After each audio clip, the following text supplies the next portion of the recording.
you've been to weddings, proms, homecomings, all types of celebrations. And the centerpieces of these events are the floral arrangements. Well, I'm Brie McLemore, and I'm here at Lawrence Florist today to talk with Tammy Long, and she's going to show me how to make a floral arrangement and talk about her life. Coming up next on the Inside.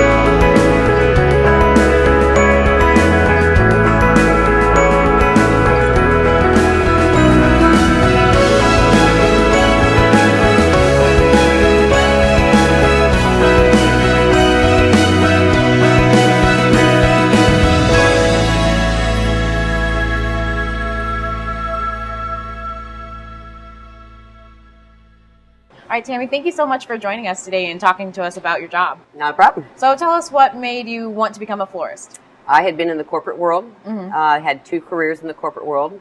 Believe it or not, my daughter got an earache. Oh, really? And I decided that I did not want to be away from her anymore. So I went to a business broker, and we looked at about 20, 25 different businesses.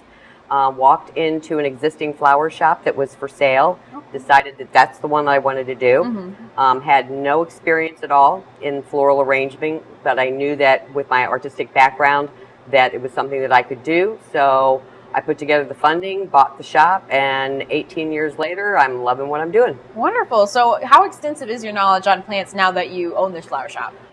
Plants pretty extensive. Flowers extremely extensive. You have to know all the different types of flowers that are out there, when they're in season, when they're not in season. One of the most important things you can do is to have a great relationship with your wholesalers so that you can communicate with them what your needs are, and they are able to then tell you what's available, what's not available, what's going to work, what's not going to work. So it is pretty extensive. And just learning all the names of the flowers sometimes can be the hardest part. Yeah, and what's your favorite flower, actually? Bird of Paradise. It's a tropical flower. It's grown down south.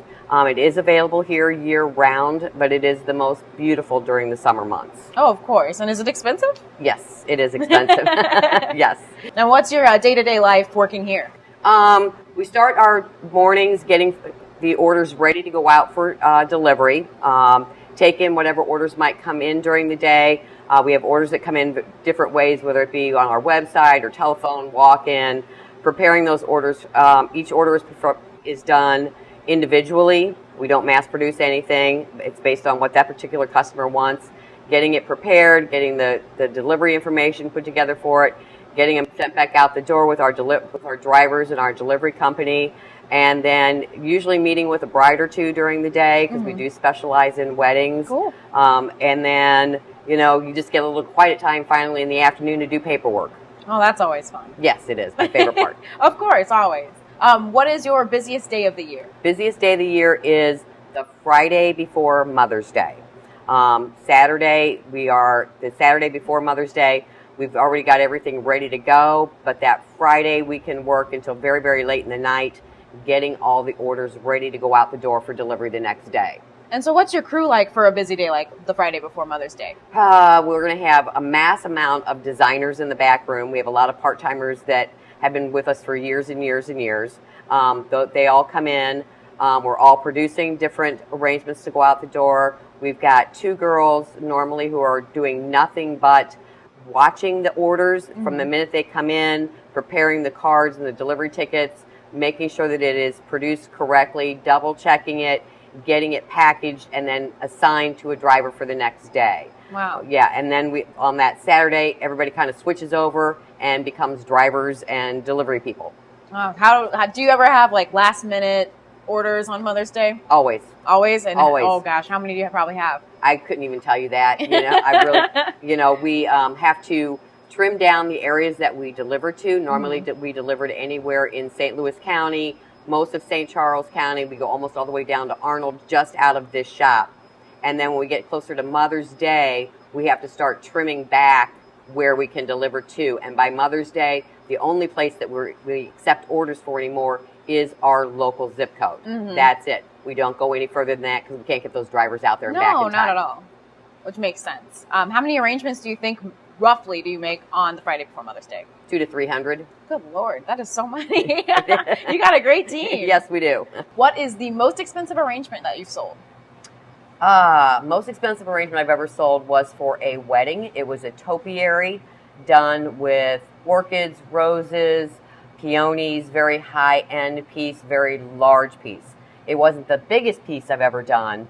The biggest pieces I've ever done were for another television show, for the finale of that show, and the pieces were so big that I had to have 2 men come in to lift them and move them, and we did 4 of those. Oh, wow. So have you done a lot of those, or just one of that was just a rare That occasion? was a rare occasion, and that was this past winter. It was a cold winter's day, early in the morning, and we had to get those things out the door. It took me 7 hours to produce just the 4 arrangements that we did, and then it took the 2 men about 40 minutes to get them loaded into the van for delivery. Oh my goodness. And how often do you do wedding arrangements? Weddings we do about 80 to 100 weddings a year.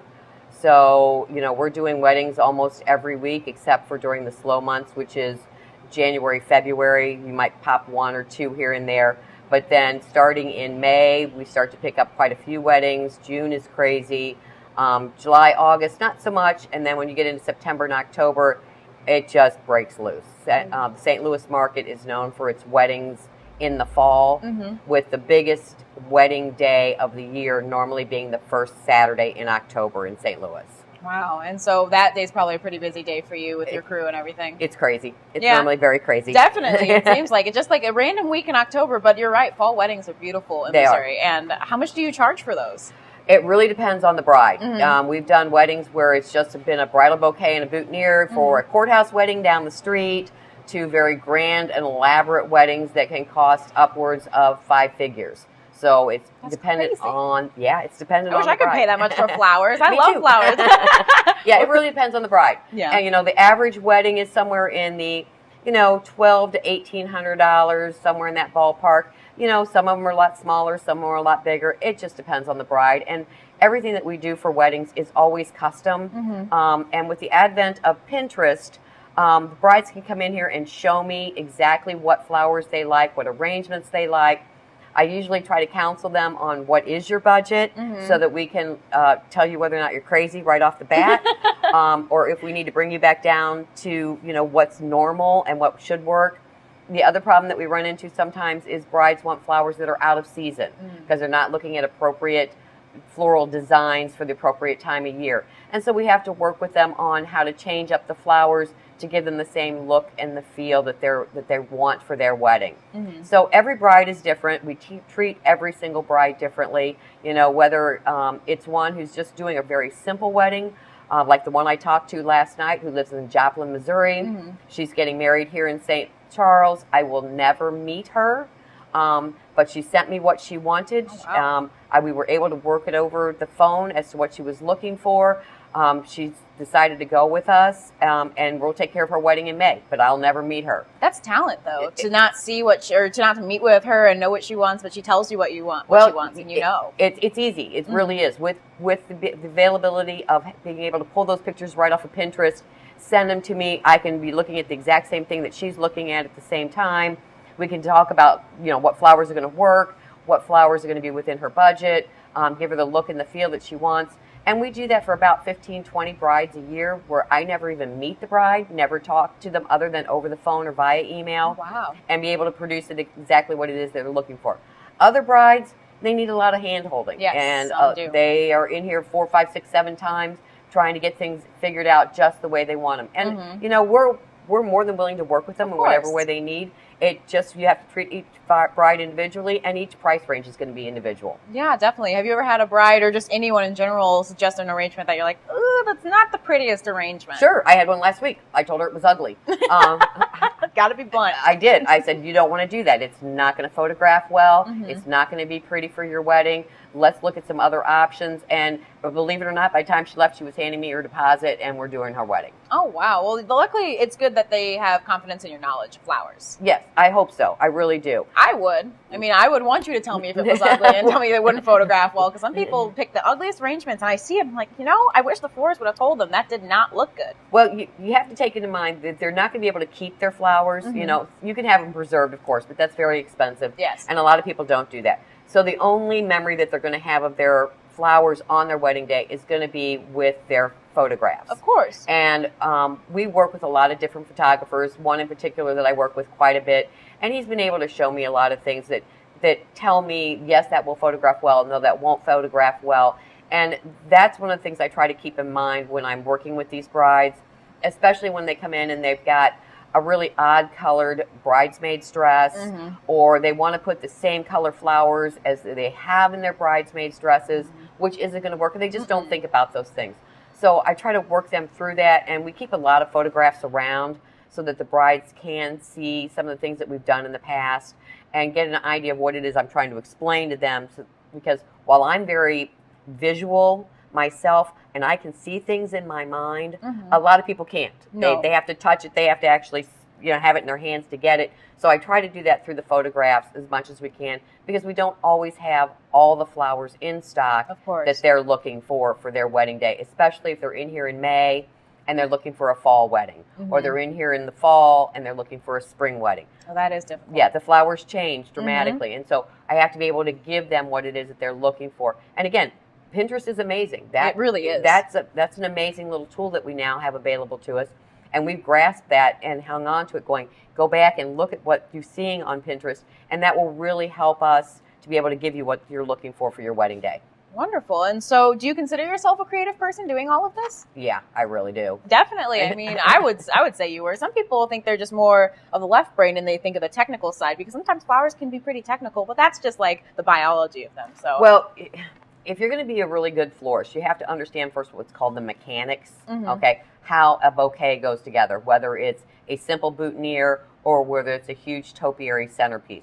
You've got to have your base knowledge understood. You have to know how that bouquet is going to go together, how that bouquet is going to travel, okay, in the vehicles that you're delivering it in, and then because you want it to last. You can't just make it, take a picture of it, and then it's done. Yeah. So you've got to understand that part of it. While I am very creative, I understand the analytics of a lot of things. Because I was in the corporate world, I know numbers really, really well. Yeah, I do not, so good for you. Yeah, I do know numbers. And that helps to be able to run a good business. You can't just be a creative person and go, oh, I want to open a flower shop and it's going to be successful because I like playing with pretty things. Yeah. That doesn't work. You have to understand how to run a business first. Of course. And then you can bring in the creative side of it as the fun part of it. So if you don't have that base, you're not going to last very long. And if you look around, just even here in St. Charles in the area, there are some very, very good florists that have been around, most of them now, for 3 generations. Yeah. That are very good business people first, and then florists or greenhouses second. There's a lot of florists that we watch come and go and come and go. They're open, they're here for 6 months, 2 years, whatever it is, and they close again. They're not good business people first. Yeah. They just think they want to play with the pretty flowers, and that doesn't work. And you told me that your children actually don't have any interest in what you do. Nope, none at all. None at all. And that's fine. I bought this business from an existing florist. She had 5 children. Oh, wow. All 5 of her children had absolutely no interest in being in the business whatsoever. They grew up with it. The one daughter did stay with her until I bought the business, but she wanted to go off and do something also. So, you can't just always push that off onto the next generation. And I was very lucky and very blessed to have bought this business from a lady who owned it for 39 years prior to me. So Lawrence Florist has a very good reputation in this town, and I am literally scared to death of that woman because if I don't hold up the reputation that she and her family built, I would feel very bad. So I'm always looking to, is this what she would have done? Is this how she would have handled it? And believe it or not, she still comes in here at 80 years plus and checks the quality of my work. Really? Yes. Wow, that's wonderful though for her to do it, and I'm sure that makes you feel good when she comes and says, "You're doing a good job, Tammy. I really like it around here." Actually, she goes into the cooler and finds the one flower that's dead. She always does. Always. Gotta love it. But you know, when I do get praise from her, I take it as the highest compliment possible. And one last question: what do you do outside of here to like a hobby or anything that gets your mind off of work? Never happens. No. My husband is a musician, so we spend a lot of time with anything that's musically related, whether it's going to concerts or whether it be just him having band rehearsal, which we actually have a studio set up in our house. Oh, wow. So he's always got some sort of music going on. He loves to golf, and while I can't golf, I'd love to be out on the golf course with him. And then whenever I get a chance, I'm sneaking off to the beach. I'm a beach person. I don't blame you. I'm the same way. Well, thank you so much for talking with us today. We really appreciate it. Thank you. Coming up next, Tammy's going to teach me a thing or two about floral arrangements.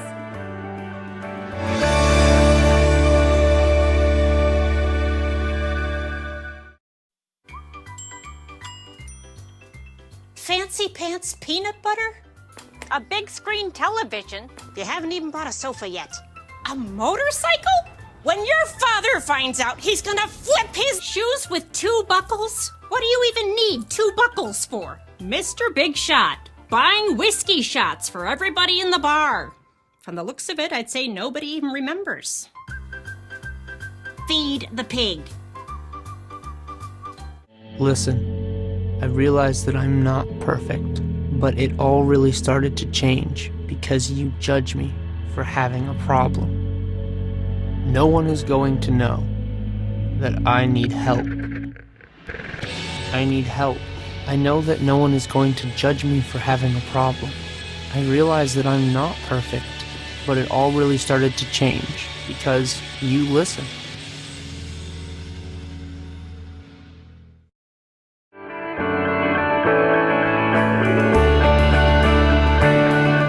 I personally think I'm pretty good at making a floral arrangement, but Tammy's going to take me back and show me who's boss.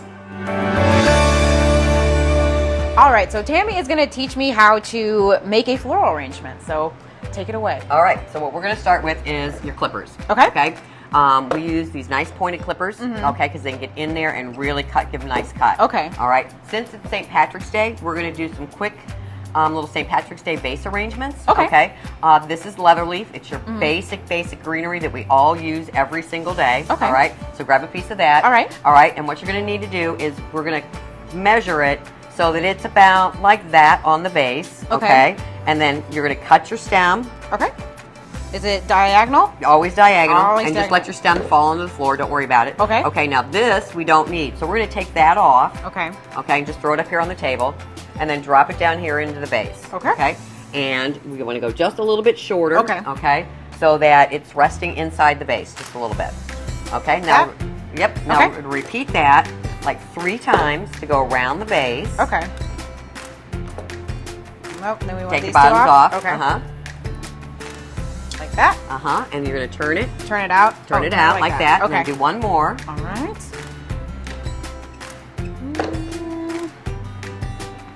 Take your bottom leaves off. Oh, right. I keep forgetting. Very important. There you go. So you got your nice base. So this needs to be just a little bit shorter. A little bit shorter. Okay. Or still shorter. Still shorter. Okay. I don't want to cut off too much. I always cut off too much. It's better to cut off just a little bit at a time and work your way down because you can't glue it back on. That's true. Okay, so my one piece here is ugly, so I'm just going to lay another piece right in here on it. Okay. Now we're going to put a couple of pieces up at the center of it like this. Okay. So just pull yourself a piece, Oh. cut it. This one might be small enough. No, or is it too small? It's broken. Okay. Try another one. Okay. Let's see. I like this one. Okay. And you want it in the center, you said? In the center. Okay. And take your bottom pieces off again because there's Alright. going to be too much greenery in there. And we'll use that for something else, and it needs to be a little shorter. Okay. And then we're going to repeat that. Okay. You're good. That's good. Now, same one, only this time you're going to go on the back of this one. Okay. Take your bottom pieces off. Oh my goodness. Every time. I'm just so excited to put these flowers in the vase. Or these... Now turn No? this, Turn this? turn this, Okay. so that they're back to back. Oh, okay. Okay. Oh, cool. All right. Now, you can go with more greenery, you can go with different greeneries, you can change it all up. But since we're just going to do a couple little simple pieces, we'll work with that. Okay, so since it's St. Patrick's Day, I brought us out some green and some white carnations, okay? And I'm going to give you the green ones, and I'll work with the white ones. Okay. All right? Thank you. Okay, now, first thing we want to do is we want to put one in the center. Okay. So we're going to hold this up, okay? And measure it, and then just cut it off at your angle. Okay. You're going to take these bottom leaves off. See those bottom ones? And then you're going to go in between those two pieces of greenery right there. Okay. There you go. Okay, now what we're going to do is we're going to go 3 around here. Okay. So you're going to hold it a little bit at an angle. See how I've got this at an angle? Yep, because you want it to come out. Okay. Cut your stem off. Take off your bottom leaves and pop it in there. And carnations are kind of cool because if they're not all the way open, yours are, but mine aren't. You can take and rub them a little bit and they open up the rest of the way. And you might want to make that a little bit shorter. Okay. Okay, now just repeat. Okay. 2 more times. And they don't have to be the exact same height every time. Okay. Imperfection is beautiful. It'll work. And that's going to be too long. Too long? Dang it. Too wary with this. There you go. Oh, okay. All right, and then you're going to do one more. All right. Okay, same thing. And we're going to come around the back and add one in here. Okay. Front, side, and then one back here. One back here. There you go. Okay, now we're going to add in some color to it. Now these are just cushion mums. They're not. They're called pomp. They're just a nice everyday flower that we use all the time. You're going to use the yellow ones. I'm going to use the green ones. Okay. First thing we're going to do is we're going to take our hands. We're just going to strip all that greenery off of there. Oh, that's so easy. Yep, it is. Then you hold it up. Okay. Cut it, and then you just pop it in there, in between your carnations. Now you got a little bit of greenery down here. Take that all off. We want to keep this, right? Yeah, you can. Okay. So here? It's in the way. Okay. That's a little bit too tall. Okay. So pull it out, make it a little shorter. All right, all right. One day I'm going to master the length of these. You never will. Because just about the time you think you've got it right, you don't. You don't, okay. Now you take another one, turn this, and put another one right there. Okay. Now the one I have here has some pieces that are way long. So what I'm going to do is I'm actually going to cut this right here. Okay, which gives me an extra stem of this. Oh, okay. I don't know if I can do that. Well, yours is a little different. Yeah. And each stem of flowers is an individual stem, and they all are never exactly the same. They're close, but they're not exactly the same. Okay, now here's another one. Okay. Now this one's really thick and full. Okay. So the first thing we're going to do, we're going to take all that off of there. Okay. And this one you're probably going to get 2 out of. Yeah. So you only want to get like 2 or 3 heads on the bottom. So you're going to put that little needle right in there, cut there. Okay. Okay. So cut it right here. Like that. Oh. There you go. You're good. Okay. All right. Now turn this around. Okay. And write it right in there. Okay. Okay. And then you've got this other piece right here. Okay. It's got a lot on the bottom here that we're not going to be able to use. Okay. That's not going to work. So we're going to go just trim these bottom ones off, and we'll save those for another piece. Okay. Okay. And then just pop that in there, like right there. Okay. It's so nice. And then this is the finest. Now you can add more flowers to these, but these are just nice little simple ones. This is Million Star. This is an upgraded version of Baby's Breath. Okay, it's called a filler flower. What we're going to do here is we're going to peel this apart, nice and slow, so that we don't rip the stems on it. Okay. And you cut this in a kind of a unique way. Okay. So hold your piece up, and you start from the bottom. You just cut these pieces off of here. Okay. Now this one's long enough. Okay, right here. Cut that bottom one off. That's long enough. Now this one here that you've got left, if you cut that right there, you're going to get 2 nice pieces out of that. Okay. Now this is your longest piece that's in your hand right now. Okay. So hold it up. You're going to give it a nice little cut at the bottom. All right. And you're going to take and you're just going to tuck it in to one of the areas where there's a big hole in the flower arrangement. Right here. If you do this, watch, we're going to This is called fluffing. Okay. Okay, so put your piece right in there. Now turn it Turn that the tall piece is in the center. Okay. Okay, now you take your other little pieces and you push it down in there. Push it down? Mm-hmm. Okay. Now take your other pieces, and like this one here, this I can't use. This is too small, too short, and I'm just going to find the next spot to put it into. So, okay. So you're filling it with the filler flower now. Okay. So is this, that's too short, right? No, it's perfect. It is? Okay. So you're going to take this one, and what I would do is I would put it in like this, right in here, and you're going to see how it fills right in that area there. Okay. Right. Go above your leather leaf. Oh, above the leather leaf. Okay. The leather leaf is going to hide your stems. Just tuck it right in there. Okay, now take and turn it and just pull it up in here. See how it fills? Yeah, that looks beautiful. Okay, and then take another piece and do the same thing with it. Okay. Got too deep in there? Is no, that okay? You're fine. Okay. Now here, this one is a little bit too long now. Okay. Now that we're filling it, so pop that out. Okay. Shorten it up a little bit. And just carefully pull it out of there. Here, let me help you. Yeah, I was like, I'm too rough with this one. There we go. Okay. Shorten it up a little bit. All right. Now pop it back in there again. There you go. See how it kind of just fits in there a little nicer? Okay, then we've got another piece of Million Star right here. Okay. You can tuck it right in there. Okay. Okay. So tell me how these carnations are green.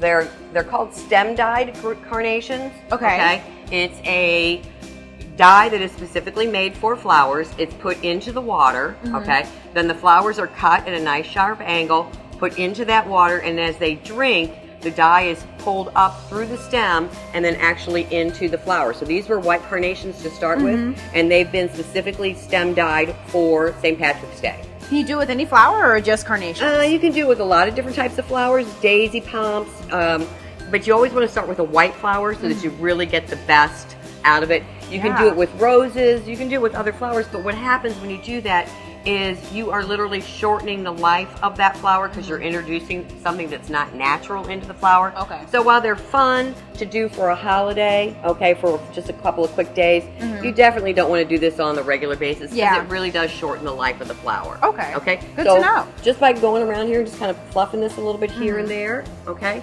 And you might want to add in, here's another piece. Okay. Okay. Now what you do is kind of turn this, and like, well, maybe a piece tucked in here would be nice. So shorten it up definitely, it's too long. Uh-huh. Okay. Get in there, buddy.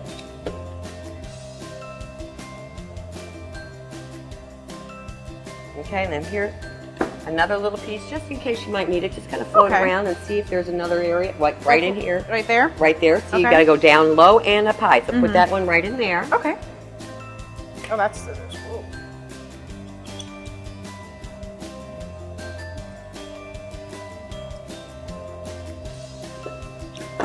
Ooh, it's getting thick in here. All right, there we go. It's nice and full now, though. Yeah, and it's done. It's done? There you go. Now you can add a little bow to the bottom of it. You could add, we have some little picks that say Happy St. Patrick's Day that you could add to that if we had them right here on the table with us, but we don't.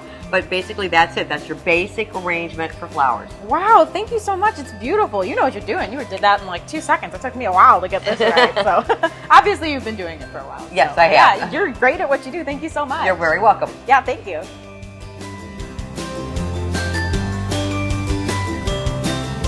As you can see, it's not as easy as it looks. So next time you see a floral arrangement, know that there's some heart behind it.